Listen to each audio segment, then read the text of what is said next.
Hello नमस्कार दोस्तों, मैं हूं आपका दोस्त आशु। आप देख रहे हैं आपका अपना यूट्यूब चैनल XYZ सब कुछ। तो दोस्तों, सभी ड्राइवर भाइयों के लिए खुशखबरी आई है।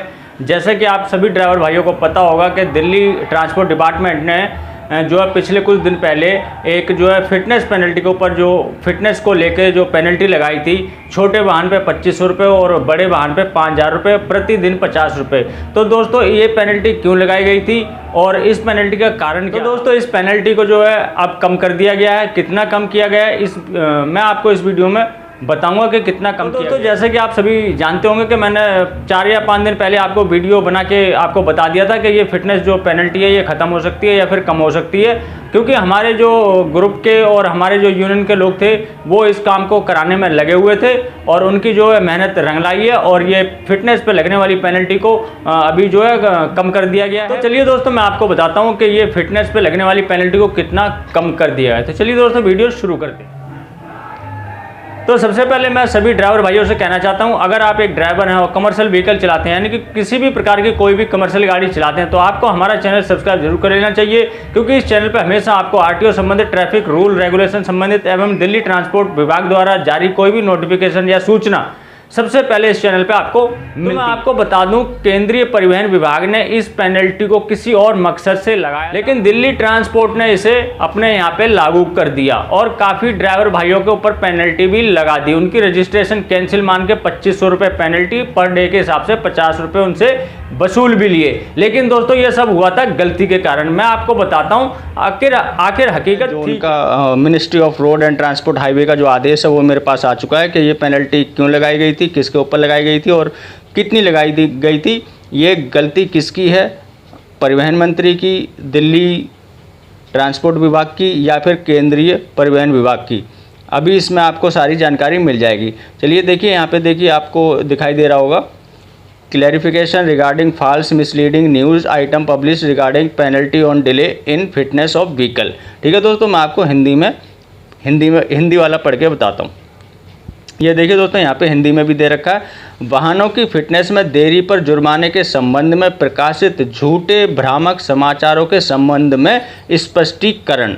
ये दोस्तों, इसका मतलब ये है कि ministry of road and transport highway ने स्पष्टीकरण दिया है कि जो पिछले कुछ दिनों से ये झूठी खबरें फैलाई जा रही हैं कि केंद्रीय परिवहन विभाग ने फिटनेस पे लगने वाली पेनल्टी को बढ़ा दिया गया है, ये बिल्कुल झूठ खबर थी कि फिटनेस पेनल्टी को जो है केंद्रीय परिवहन विभाग ने बढ़ाया है। इसके ऊपर ये स्पष्टीकरण दिया गया है। मैं आपको पूरी खबर पढ़ के बताता हूँ।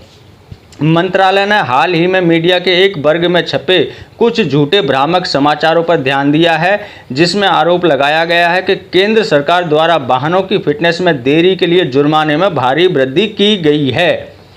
इस बीच सड़क परिवहन और राजमार्ग मंत्रालय स्पष्ट करना चाहता है कि इस तरह की खबरें पूरी तरह से झूठी, भ्रामक हैं और इनमें किसी भी प्रकार की कोई सच्चाई नहीं है। इस संबंध में यह स्पष्ट किया जाता है कि सड़क परिवहन और राजमार्ग मंत्रालय ने वाहनों के पंजीकरण शुल्क, फिटनेस परीक्षण शुल्क और फिटनेस प्रमाण पत्र शुल्क के संशोधन के लिए GSR 714E दिनांक 4 अक्टूबर 2021 के माध्यम से एक अधिसूचना जारी की थी।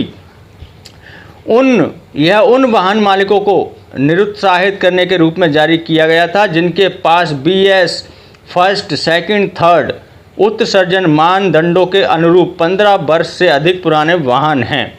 यानी कि दोस्तों, जिनके पास BS1, BS2, BS3 वाले वाहन हैं और जो 15 वर्ष पुराने हैं, जो BS4 और BS6 उत्सर्जन मानदंडों का अनुरूप वाहनों की तुलनात्मक रूप से अधिक प्रदूषणकारी हैं। यानी कि दोस्तों, जो BS4 और BS6 के अगर दोनों को कंपेयर करें तो उनसे ज़्यादा प्रदूषण पैदा करते हैं, ये उनके लिए था। ये स्पष्ट किया जाता है कि उपरोक्त अधिसूचना के अनुसार पंजीकरण प्रमाण पत्र के नवीनीकरण के लिए, यानी कि रिन्यूअल के लिए आवेदन करने में देरी की स्थिति में मोटरसाइकिल के संबंध में हर महीने या उसके हिस्से की देरी के लिए 300 रुपये का अतिरिक्त शुल्क और गैर परिवहन वाहनों जैसे निजी वाहन के अन्य वर्गों के संबंध में हर महीने या उसके हिस्से पर देरी के लिए 500 रुपये अतिरिक्त शुल्क लगाया जाएगा।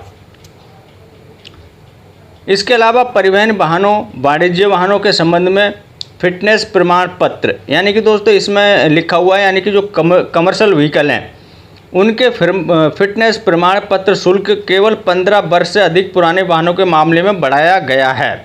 यानी कि जो कमर्शियल व्हीकल हैं और 15 साल से पुराने हैं उन पे यह शुल्क, यानी कि ये जो पेनल्टी है वो लगाई गई है। 15 वर्ष से कम पुराने वाहनों की फीस में कोई बदलाव नहीं किया गया है। हाँ जी दोस्तों, 15 वर्ष से कम पुराने वाहनों की फीस में कोई बदलाव नहीं किया गया है। फिटनेस टेस्ट में देरी के लिए प्रतिदिन 50 रुपये शुल्क लगाने का प्रावधान है। ठीक है दोस्तों, अगर आपकी फिटनेस एक दिन लेट होती है तो 300 रुपये आपको पहले दिन के लगेंगे, उसके बाद 50 रुपये प्रतिदिन के हिसाब से आप पे लिए जाएंगे। ये प्रावधान है 15 वर्ष से अगर आपकी गाड़ी पुरानी नहीं है, और 15 वर्ष से ज़्यादा पुरानी है तब आप पे पेनल्टी लगेगी। उपरोक्त के मद्देनज़र यह फिर से स्पष्ट किया जाता है कि 9 अप्रैल 2022 को कई समाचार पत्रों में प्रकाशित समाचार भ्रामक, झूठे हैं और इनमें किसी प्रकार की कोई सच्चाई नहीं है। ठीक है दोस्तों, अब आपको सारी जानकारी मिल गई होगी कि जो फिटनेस पे लगने वाली पेनल्टी थी उसको एक तरीके से हम तो यही कहेंगे कि ख़त्म कर दिया गया है। वैसे ये लगाई ही नहीं गई थी, ये दिल्ली ट्रांसपोर्ट ने गलती से लगा दी गई थी। उन्होंने इस फैसले को, इस आदेश को समझा नहीं और लगा दी, और कई भाइयों से पेनल्टी ले भी ली। तो दिल्ली ट्रांसपोर्ट डिपार्टमेंट को जो है इनकी पेनल्टी वापस करनी चाहिए। तो दोस्तों ये थी मेरी छोटी सी जानकारी फिटनेस पेनल्टी को लेके। आशा करता हूँ आपको अच्छी लगी होगी। अगर अच्छी लगी हो तो लाइक कर देना, चैनल को सब्सक्राइब करना मत भूलना दोस्तों, क्योंकि इस चैनल पे हमेशा आपको इसी प्रकार की जानकारियाँ मिलती रहेंगी। तो चलते हैं दोस्तों, मिलते हैं किसी और जानकारी से भरपूर वीडियो में। तब तक के लिए जय हिंद, जय भारत।